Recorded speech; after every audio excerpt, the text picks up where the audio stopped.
তো বন্ধুরা, আজ আমি তোমাদের সাথে শেয়ার করব দারুণ একটা পাট শাকের রেসিপি। যে শাক আমাদের মতো গ্রামের মানুষের কাছে দারুণ এবং দুর্দান্ত একটা খাবার। ছোটোবেলায় দেখতাম আমার মা ঠিক এভাবে শাকটা তৈরি করতেন। আজ আমিও মায়ের মতো করে শাকটা রান্না করার চেষ্টা করছি। তো চলো বন্ধুরা আমার সাথে, আর দেখতে থাকো আমি কিভাবে শাকটা রান্না করি। দেখো, এখন কিন্তু আমি শাকগুলি একটা একটা করে খুব সুন্দর করে বেছে নিচ্ছি।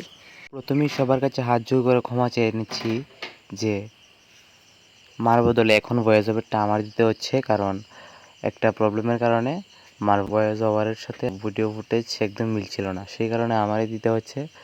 তো বাকি ভয়েস ওভারটা আমারই শুনতে পাবেন আপনারা। জানি হঠাৎ করে ছেলের ভয়েস ওভার শুনে আপনাদের ভালো লাগছে না, বাট একটু ম্যানেজ করে নাও, ঠিক আছে?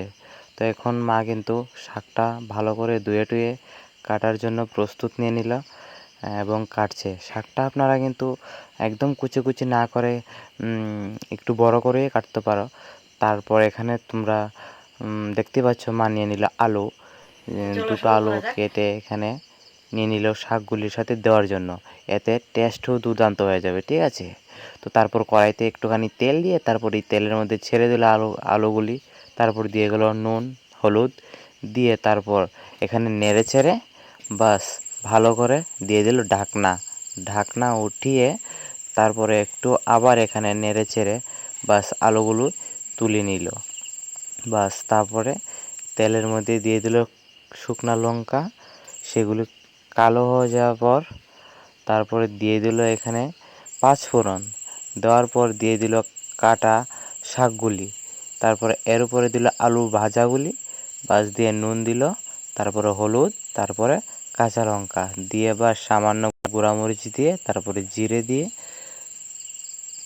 তারপরে এখানে নেড়ে চেড়ে একটু বাস ঢাকনা দিতে হবে না, মনে রাখবেন বন্ধুরা, ঢাকনা দিতে হবে না। বাস এইভাবে 10 থেকে 15 মিনিট যদি কড়াইয়ের মধ্যে রেখে নাড়াচাড়া করেন, তারপরে দেখতে পাবেন যে এইভাবে শুকনো হয়ে এসেছে। খুব দুর্দান্ত একদম দেখতে কিন্তু সেই রকম লাগছে, তাই না? খুবই একদম কোনো পিছলা পিছলে ভাব নেই, কোনো কিছু নেই। একদম মানে দেখেই বোঝা যাচ্ছে যে খুবই হেলদি হবে এবং খুবই টেস্ট হবে। তো এরকম খাবার কিন্তু আপনারা গ্রামীণ অঞ্চলে অবশ্যই বানিয়ে খেতে পারেন। বাচ্চাদের জন্য, বয়স্ক, পুরুষ মহিলা সবার জন্য এটা খুবই উপকারী, ঠিক আছে? তো মা এখানে এটা তুলে নিল শাকগুলি, তুলে তারপরে মা আপনাদের সাথে কি কথা বলবে মাই জানে, ঠিক আছে? তো দেখতে থাকুন কি হচ্ছে বাকিটা। কমেন্টে কিন্তু অবশ্যই বলে যাবে মার ভয়েসটা ভালো নাকি আমারটা ভালো। বন্ধুরা, এই দেখো আমার পাট শাক কিন্তু রান্না করা কমপ্লিট। তোমরা অবশ্যই বাড়িতে ট্রাই করবা এই পাট শাক। আর কেমন হয়েছে আমার কমেন্টে অবশ্যই জানাইবা। আর নতুন হইলে আমার চ্যানেলটা সাবস্ক্রাইব করে দিবা।